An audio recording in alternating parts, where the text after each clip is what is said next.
Daddy side-eyed to wouldn't hurt. When the teacher discovered the cause, she immediately called the police. An ordinary classroom. A child showing unusual behavior. A teacher notices something she can't ignore. From that moment on, an intense story begins about care, courage, and choices that can change a life. Subscribe to our channel, hit the like button, and let us know in the comments where you're watching from. Early in the morning, the second grade classroom was filled with sunlight streaming through the tall windows, glinting off the rows of desks and the colorful posters pinned to the walls. Ms. Elena Harper walked between the rows, watching each student as she handed out sheets for a reading activity. Open notebooks, sharpened pencils, and focused eyes were part of the daily routine she knew well. But something caught her attention that day. 7-year-old Mia Alvarez sat with her back stiff as a board and her arms held close to her sides, barely leaning forward to reach her materials. When she needed to write, she moved only her forearm, keeping her torso completely still. Elena paused for a few seconds behind her, trying to determine whether it was a physical problem. The other children bent naturally over their papers, whispering to each other, their shoulders rising and falling without a thought. Mia, by contrast, seemed to be following an invisible rule that kept her from relaxing. During the read aloud, Elena called on each student to read a passage from a children's story about a lost dog. When Mia's turn came, she stood up with careful, measured movements, holding her notebook in both hands. Her voice was steady but slow, as though every breath was calculated. When she finished, she walked back to her desk with short steps, her body still. As she sat down, a faint whimper slipped from her lips, almost impossible to catch unless you were paying attention. Elena noted it instantly. When she collected the notebooks, she also noticed that Mia kept her legs tightly together and her feet planted firmly on the floor, as if she were giving a formal presentation. The gesture stood out against the carefree movements of the other kids. At the end of the activity, Elena approached with a gentle smile, asked if everything was all right, and received only a quick, flat, "I'm fine," without eye contact or recess. The children ran to the playground, where jump ropes and toys waited. Laughter echoed across the yard as some played ball and others hopscotch. Mia walked along the edge of the grass, clutching the strap of her backpack to her chest, not joining in. Watching from the doorway, Elena noticed the girl's focused expression, as if she wanted to participate but held herself back. When she called the children for snack time, she saw Mia handle her sandwich with exaggerated care, making sure not to spill a crumb. The teacher came closer and asked about her family and favorite hobbies, but got only brief answers. When she touched on sports, Mia simply said she had to stay straight to grow well, repeating the phrase like a mantra she'd been taught. That answer kept echoing in Elena's mind as she gathered the juice cups and returned to the classroom. After recess came art class. The children received large sheets of paper to paint zoo animals. Elena circulated, handing out brushes and cups of paint. When she reached Mia, she saw the girl gripping her brush tensely without resting her arm on the desk. She was trying to draw a horse in harsh, straight lines, but couldn't fill the page. When Elena asked her to lean a little more to reach the bottom of the paper, Mia held her breath, moved only her hand, and made a pained face. Elena crouched down and asked if something was wrong. The child shook her head quickly and went back to painting. As Elena stood up, she caught sight of a dark shadow on the side of Mia's neck beneath her uniform collar. It wasn't paint or pencil smudges. It looked like an old bruise. The teacher took a deep breath, chose not to press the issue at that moment, and pulled out her notebook to write down every detail. When the dismissal bell rang, Mia didn't run for the door. She calmly packed up her things and stayed seated, hands folded in her lap. Already suspicious, Elena asked her to go to the teacher's lounge to fetch an extra activity. On the way, she noticed the girl walked without swinging her arms, her steps aligned as if she were in a narrow hallway. In the private room, Elena asked if she was in pain. Mia looked at the floor and said no, but her voice was barely audible. The teacher commented that she had noticed how hard Mia tried to keep her posture, gently trying to open the conversation. The girl only murmured, "Daddy likes it this way." That single sentence was enough for Elena to realize something deeper was happening. She decided she needed to speak with the school nurse and the principal before the end of the day. A little later, with the classroom empty and the hallway filled with parents' hurried footsteps, Elena went to see Nurse Paula Jenkins in the infirmary. She described the rigid posture, the whimper during reading, the exaggerated care with movements, and the comment about the father. Paula listened carefully and jotted everything down on a preliminary form. She said she could examine the girl the next day to avoid alarming the father without evidence. Elena also spoke with Principal Ramona Fields and relayed the situation. Ramona reminded her that as a teacher in Texas, she was legally required to report any suspicion of abuse or neglect, even if the signs were subtle. Elena nodded, aware of her duty but wanting to be sure before alerting the authorities. When she returned to the classroom, Mia was already waiting for her father on the bench near the gate. Ethan Alvarez arrived wearing a dress shirt and immaculate posture, greeted the teacher calmly, and took his daughter without much conversation. Elena watched the car pull away, feeling the weight of her notes in her pocket and the urgency of protecting a child who seemed trapped in an invisible mold. The next morning, Ms. Elena Harper entered the classroom with her eyes fixed on the door, determined to notice every detail of the student's arrival, especially Mia Alvarez's. The girl walked in clutching her backpack to her chest, her hair pulled back in a simple ponytail and her uniform spotless. As she sat down, Elena noticed something new.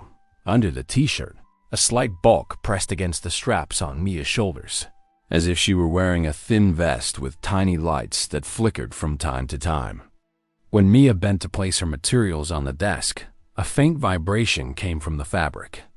It was a device Elena had never seen before. During the first activity of the day, Mia seemed even stiffer, moving only her fingers to write. Elena stayed close, observing, while the other children colored a numbers worksheet. She asked if Mia was comfortable, but got only a quick, restrained, "I'm fine." In the teacher's notebook, the notes kept growing, forming a picture that no longer looked like mere coincidence. When it was time for the read aloud, Mia stood up with movements even more calculated than before. The device under her clothing emitted a flashing light as she shifted. Elena caught a glimpse of a small plastic component near her armpit. The girl's voice was slower and shorter, as if she were struggling to breathe. After reading, she returned to her seat without swinging her arms, holding her notebook like a shield. Two classmates glanced curiously at the bulge under her uniform, but said nothing. Controlling her anxiety, Elena asked the class to keep working while she approached Mia's desk and quietly asked what she was wearing. The child answered it was a brace to stay straight and grow well.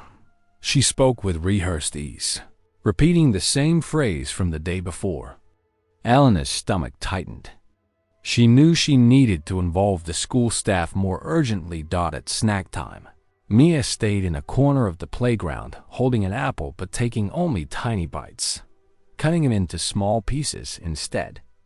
Elena watched from a distance while Nurse Paula Jenkins approached to say she had prepared the infirmary for an evaluation. The teacher described what she had seen: lights, vibration, straps on the shoulders.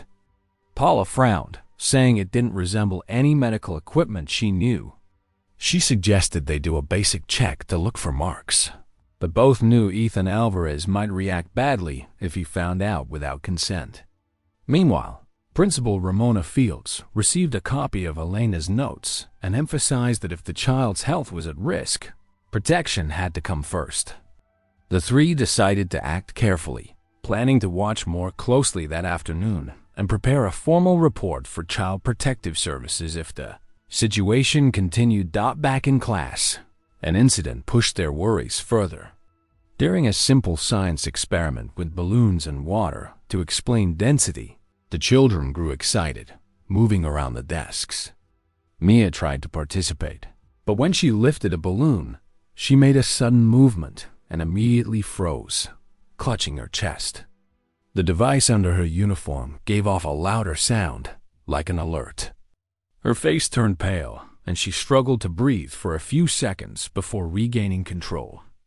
Elena dropped what she was doing and knelt beside her, asking if she wanted to go to the nurse. Mia shook her head and whispered, "I can't," pressing her lips together. The teacher called Nurse Paula, who arrived with a cup of water, but the girl refused it. The other children fell silent, sensing something serious was happening. Elena helped Mia sit down and waited until her breathing returned to normal, committing every detail to memory for her report done by the end of the afternoon. Before the dismissal bell rang, Elena asked Mia to come with her to the teacher's lounge under the pretext of picking up extra work. Inside, she tried to open up the conversation. She asked if the device was comfortable, if it hurt, who had bought it. Mia kept her eyes on the floor and said it was her father who put it on her, and that she couldn't disappoint him. The teacher felt the child caught between fear and obedience. She stored the information carefully, knowing each word would matter later. Letting Mia return to class, she met Paula in the hallway and said there was no more room to wait. It was time to contact the authorities, officially. At dismissal, Ethan Alvarez arrived with the same flawless posture as the day before. He greeted his daughter with a brief touch on the shoulder, grabbed her backpack, and gave Elena a quick glance. The teacher recognized it as an assessing look, not a caring one. Ethan asked coolly if everything was fine at school. Elena replied that Mia had behaved as usual, giving no details. As the car pulled away, the teacher felt this might be the last time she could pretend things were normal. She walked to the infirmary to meet with Paula and Ramona and schedule an emergency meeting for the next morning. She knew that from this point on, the situation was no longer just a teacher's concern, but a matter of health and child protection. The morning felt heavy for Ms. Elena Harper. After 2 days of detailed notes, she arrived at school determined not to delay any longer. She found Nurse Paula Jenkins in the infirmary, setting up basic instruments, a thermometer, a tape to measure chest circumference, and a chart for vital signs. Principal Ramona Fields had already been notified and was waiting for a report to sign. Elena and Paula agreed that as soon as Mia showed any sign of distress, they would bring her to the infirmary, avoiding drawing the father's attention in case he found out. Shortly after the bell rang, Mia walked into the classroom carrying the same backpack, the device still visible under her shirt, now tighter. The bulk on her shoulder straps looked larger, and a red mark had appeared on the side of her neck. Elena took a deep breath and began the lesson, trying to keep things light, but already preparing for the next steps. During math class, Mia raised her hand to ask to go to the bathroom. As she stood, she stopped suddenly and clutched her chest as if she couldn't breathe. The device's tiny light flashed rapidly, and a low buzzing sound was heard by the nearby classmates. Elena rushed over, touched the girl's shoulder, and asked if she was okay. Mia's eyes were fixed on the floor, her breathing shallow. Without waiting for an answer, the teacher called Nurse Paula over the intercom. Paula arrived with a clipboard and suggested taking Mia to the infirmary for a vision test already scheduled for all students. The child agreed without question. Elena walked with them down the hall, feeling the curious stares of other students. Inside the infirmary, Paula gently closed the door and asked Mia to sit on the exam table for temperature and heart rate checks. Paula placed the thermometer under Mia's tongue and watched her rigid posture. She asked softly if she was comfortable wearing the device. The girl answered with an almost inaudible yes. Paula asked her to take a deep breath while checking her pulse and found it racing. Elena stood nearby, jotting every detail into her notebook. Without removing the device, Paula could see compression marks on Mia's shoulder and chest. She recorded everything on an official school form. She asked if Mia was in pain. The girl shook her head no, but her eyes were watery. Paula and Elena exchanged a silent look, both knowing this was no longer about discipline, but about danger. Once the basic exam was finished, Paula sent the girl back to class with instructions to avoid physical activity that day. Elena escorted her back, keeping her tone neutral so as not to alarm anyone. At snack time, Mia sat in the same corner of the playground, this time eating only a small piece of fruit. Elena watched from a distance while speaking with Ramona on the phone, explaining what they had found. The principal asked them to prepare the final report with all observations and measurements to send to the Child Protection Hotline that afternoon. Paula discreetly took photos of the visible marks without exposing the child. Convinced of the urgency, Elena filled out the online report form detailing incidents, the girl's statements, physical signs, and the names of those involved. They agreed that once Mia had gone home, they would call the hotline directly to speak with a live operator and ensure a quick response. At the end of the school day, Mia packed up slowly, never lifting her eyes to anyone. Elena's chest tightened as she watched her wait for her father on the bench near the gate. Ethan Alvarez arrived on time, elegant and impassive, holding his phone in one hand and her backpack in the other. In a neutral voice, he asked if everything was fine at school. Elena said yes, but held his gaze firmly. She watched the car drive away, then hurried back to the teacher's lounge, where Paula and Ramona were already waiting. She picked up the landline and dialed the Child Protection Hotline. The call was answered by a trained worker who asked for chronological details. Elena described each incident: the rigid posture, the unknown device, breathing difficulties, compression marks, the repeated phrases about staying straight to grow well, and the child's fear of her father. Paula added the vital signs taken that morning. Ramona signed the report and sent a copy from the school's official email. The worker confirmed that a social worker would be sent that same day to assess the situation and that, depending on the immediate risk, an emergency medical evaluation at the children's hospital could be requested. Elena hung up the phone with trembling hands, but felt she had finally taken the step needed to protect Mia. A few hours later, near the end of the afternoon, a car from Child Protective Services pulled up in front of the school. Jordan Lee, the social worker assigned to the case, presented credentials and asked to speak with the principal, Paula, and Elena. The three led Jordan to a private room, explained everything again, and handed over copies of the records. It was agreed that the next day Mia would be examined at the hospital under official supervision, and that Ethan Alvarez would be informed only at the moment of intervention to prevent flight or concealment of evidence.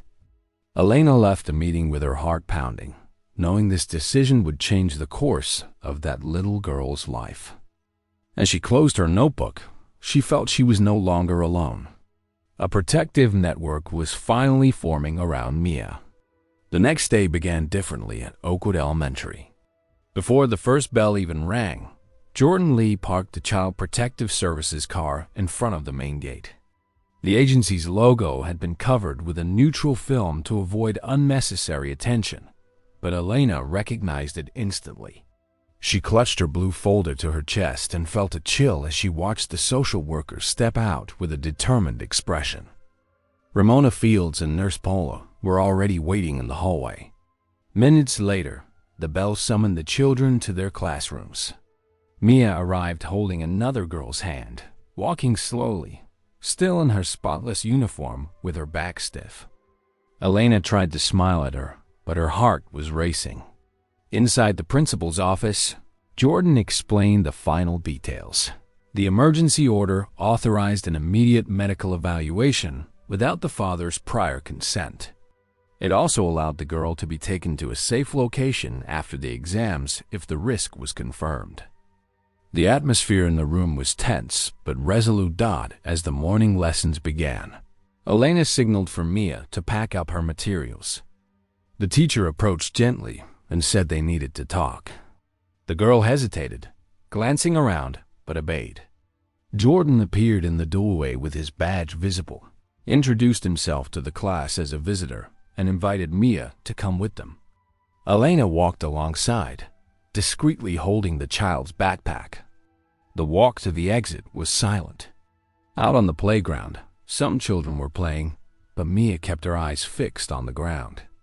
Jordan's voice stayed calm, telling her they were going to check her health so she could feel better. A white van waited out front with the engine running. Elena helped Mia climb in.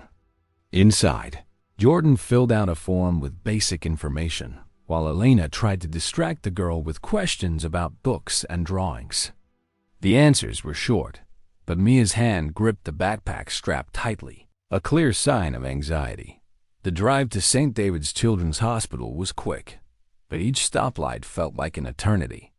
Mia stared out the window with wide eyes, avoiding eye contact. Elena felt the tension rising through her body, recalling every detail she had written in her notebook. When they arrived, a pre-alerted team guided them to a private area. Dr. Naomi Patel, a pediatric orthopedic specialist, greeted them with a steady voice and a warm look. She asked Mia to sit on the exam table and, gently, began to remove the posture brace. As the rigid straps came off, deep purplish marks appeared on her shoulders, ribs, and waist, perfectly symmetrical. Elena pressed her lips together to keep from crying. Jordan documented each step in his report, taking authorized photos for the case file. Dr. Patel ordered imaging tests, respiratory evaluation, and a full checkup. Meanwhile, a nurse offered juice and a light blanket to Mia, who could breathe more freely but still held herself upright. As though she didn't know how to relax, stopped by mid-morning, Ethan Alvarez arrived at the school in a rush. He looked for his daughter on the stone bench where she usually waited but didn't find her. He went straight to the principal's office, his face red with irritation. Ramona, prepared, explained that Mia had been taken for an emergency medical evaluation under legal authority. "No one authorized this," he said, his voice rising. Jordan, still at the hospital, sent the school a digital copy of the court order and Dr. Patel's preliminary report to hand to the father. Ramona held the document firmly and read aloud in a low, steady voice. Section 261 of the State Child Protection Statute. Emergency evaluation in case of risk. Ethan tried to argue, saying he knew what he was doing and threatening lawsuits. Ramona kept her composure, reminding him the child's health was the priority. He stormed out, calling his attorney, but already aware he couldn't stop the examination at the hospital. Mia's tests confirmed the risk of permanent injury if the device continued to be used. There was significant weight loss, signs of muscle compression, and the beginning of hip misalignment. Dr. Patel provided a signed report recommending immediate removal of the brace, corrective physical therapy, and psychological support. Jordan requested certified copies to attach to the case file. Meanwhile, Mia sat in a corner of the pediatric room, flipping through a picture book handed to her by the nurse. Elena came closer and held her hand. "You're safe now," she whispered. The child looked up at her for a moment, eyes glistening, and took a deep breath. Without the brace, her body seemed smaller, more fragile, but there was a hint of relief in every exhale. Jordan called the district attorney's office to confirm that the medical evidence was secured and requested an emergency hearing for the following day. By evening, Mia was taken to a temporary care facility near the hospital, where she would spend the night under medical supervision and psychological support until the judge ruled on protective measures. Elena accompanied the trip in the official car, her blue folder on her lap. Inside the facility, colorful rooms and toys were set up for children at risk. Mia received a new set of pajamas and a stuffed bear, while a nurse helped her take a warm bath. She could finally breathe without pain and without the weight of the device. Across the city, Ethan was furiously texting his lawyer, trying to regain control of the situation. Elena stood outside the building, looking up at the lit windows. She knew the legal battle wouldn't be easy, but she also felt that at last Mia wasn't alone. The protective network she had helped create now had a name, an address, and solid evidence.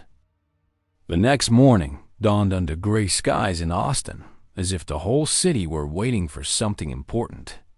In the temporary care unit, Mia woke up in a colorful room surrounded by toys she had never seen before. A nurse helped her into a simple dress and offered small pancakes with cut fruit, but the girl ate only a few bites, still wary. Elena arrived early with Jordan Lee, carrying a light jacket to shield her from the wind. Speaking softly, she explained they were going to a place where very important people wanted to hear her story so they could help her. Mia looked at her teacher as if seeking reassurance. Jordan calmly handed her a child-sized badge so she would feel part of the process. In the car on the way to the courthouse, Mia kept her hands folded in her lap, breathing deeply while Elena discreetly held her fingers to give her a sense of calm. The Travis County Children's Court was housed in a low building with pale walls and hallways decorated, with drawings by other children seen there. As they entered, they were greeted by Sophia Paredes, the case counselor. "Today we're going to talk in a safe place. Your dad won't be in the room with you," she said, kneeling to Mia's level. The girl's breathing eased slightly. Dr. Naomi Patel had already sent updated reports with photos and test results. Miguel, the educational psychologist who had helped Elena investigate the Harrington method, was also present with a printed dossier of ads, videos, and testimonials from other misled parents. In a private room nearby, Ethan Alvarez waited with his attorney, able to watch on video but unable to speak or interfere. The atmosphere was serious, but there was also a visible network of adults ready to protect the child. Before Mia's protected testimony, the prosecutor presented the case to the judge. She spoke about the use of a posture device without medical approval, the history of fainting, compression marks, and the isolation imposed by the father. She showed images from the Harrington Method website, which promised total discipline for children and was already under investigation in other states. She handed over copies of Ethan's payments and statements from harmed parents. Dr. Patel appeared on video explaining that the injuries could leave permanent damage if the device wasn't immediately discontinued. Sitting next to Jordan, Elena felt her heart race. Every word matched what she had been documenting in her notebook from the start. It was like watching her effort become a collective voice defending Mia. When it was Mia's turn to speak, the room had been set up with a low table, crayons, and toys. The court psychologist sat beside her and began with gentle questions, asking her to draw what she liked to do at home and at school. The girl drew hard lines of a house with closed windows and a stick figure with arms pressed to its sides. Little by little, with patience, the psychologist asked if the device hurt. Mia slowly nodded and said she stayed quiet so she wouldn't make Daddy upset. The judge listened in silence, taking notes. Elena kept her hand on the child's shoulder, offering support. The prosecutor asked to enter into the record that the child confirmed emotional fear and physical pain, reinforcing the medical reports. While Mia was taken to another room to play and rest, her maternal grandmother, Alma Garcia, entered the hearing, summoned at the last minute by Child Services.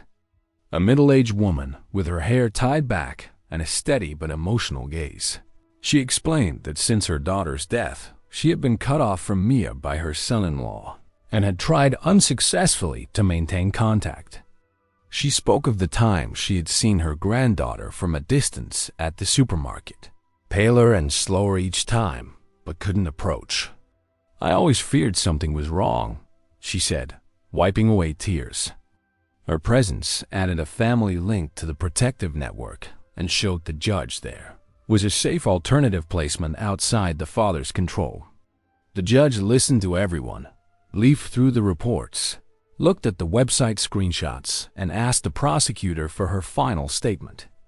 Given the proven physical and psychological risk, we request the immediate suspension of the posture device, mandatory medical and psychological follow-up, supervised paternal visits, and temporary custody with oversight by the maternal grandmother. The judge placed his hands on the bench and spoke clearly. This court orders that the minor, Mia Alvarez, remain under state protection, living temporarily with her grandmother Alma Garcia while receiving medical treatment and psychological care. The use of any posture device is prohibited. Paternal visits will be supervised until further evaluation. In the next room, Ethan bowed his head, his rigid face turning into a mix of anger and defeat. Elena left the hearing with Jordan and Alma, accompanying Mia to the official car. The girl, still shy, clutched a stuffed bear given to her by the court staff. For the first time since this ordeal began, she was not going back to the house where she lived in fear. The car moved slowly toward her grandmother's home, where she would spend the first days under child services guidance. Elena looked out the window at the small profile of her student leaning against the glass, now without the device and breathing without pain. She knew the fight wasn't over. There would be follow-ups, therapy, future hearings. But she also knew Mia had finally been heard and placed in safety. That certainty was enough for the teacher to take a deep breath and feel that all the effort up to this point had been worth it. The days following the hearing brought a visible change to Mia's life. At her grandmother Alma Garcia's modest two-story house in a quiet Austin neighborhood, she woke up to the smell of coffee and pancakes. The room that had once been used for storage had been hastily transformed into a welcoming space with light curtains and a small flowered rug. The Child Protective Services team stopped by daily to check on her well-being. A physical therapist began the first sessions right there at home, helping Mia stretch her muscles and regain free movement without pain. She still held herself upright out of habit, but little by little she allowed herself to lean over her drawings, bend to pick toys off the floor, and run a few steps down the hallway. Elena visited in the late afternoons, bringing school books so Mia wouldn't fall behind, and was moved to see her painting without wincing. Alma, in turn, threw herself into her caregiving role with steady devotion. She installed support bars in the bathroom, prepared light meals, and spent long evenings talking with her granddaughter, reading stories before bed. Slowly, Mia began to ask questions about her deceased mother, a subject Ethan had kept off limits. Alma answered gently, showing her photos kept in an old album. Jordan guided Alma through the legal procedures and emphasized the importance of keeping records of Mia's progress for future hearings. Dr. Naomi Patel oversaw the treatment remotely, sending updated medical reports. The school prepared a gradual return plan so Mia could go back to class when she was ready, without pressure or unwanted attention. Meanwhile, the legal process moved forward. The Texas Attorney General's office opened a formal investigation into the Harrington method, cross-checking data supplied by Miguel and other professionals. The website was taken down as a precaution, and statements from misled parents began surfacing in the press. After the judge's decision, Ethan Alvarez tried to appeal, but his attorneys warned him that the medical evidence was indisputable.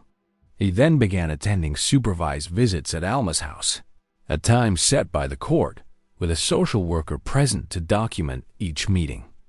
At first, Mia was withdrawn during those visits, preferring to stay in the yard or sit near her grandmother, avoiding eye contact with her father. Over time, she started answering his questions shyly while he arrived more subdued, perhaps because of the constant presence of staff and the prospect of permanently losing custody. Elena continued to be a support even outside school hours. She visited Mia whenever she could and took part in meetings with Jordan to keep track of each stage of the case. During one of these visits, she noticed something she hadn't seen in the early days. The girl laughed out loud at a funny video on her grandmother's phone, letting her body lean sideways, relaxed. It was a simple gesture, but revealed that the rigidity was fading. That same week, Mia asked to go back to school for a brief visit with her classmates. Jordan arranged a discreet after-hours trip to the classroom, and the child entered hand in hand with Elena, walking with looser steps, looking at the posters on the walls and smiling at her friends' drawings dot at the end of the month. Another hearing was held to update her status. Dr. Patel presented reports showing significant improvement in Mia's physical condition. The prosecutor reiterated the need for ongoing psychological care and limited paternal visits until Ethan demonstrated emotional stability. The judge maintained temporary custody with Alma, ordered the father to attend mandatory parenting classes, and forbade any future use of corrective devices without a medical prescription. Alma thanked the court softly, holding her granddaughter's hand. Sitting in the front row, Elena felt deep relief seeing that all the papers, reports, and records had been turned into concrete protection measures. Outside the courthouse, Mia wrapped her arms around her teacher's waist and said she wanted to go back to drawing horses without pain. Elena smiled and promised to bring her a new book from the school library. Standing nearby, Jordan handed Alma a calendar with therapy and appointment dates. The late afternoon sun lit up the parking lot as they all walked to the car. There wasn't an instant happy ending, but there was a safe path supported by a network that finally worked. The little girl breathed deeply, her shoulders lighter, looking ahead.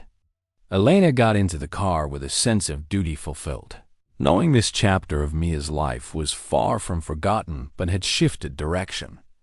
The child who once came to school stiff and silent now had space to grow, play, and above all, to be heard. The end. So, what did you think of this story? Don't forget to like the video and subscribe to the channel to keep enjoying stories like this one. See you next time.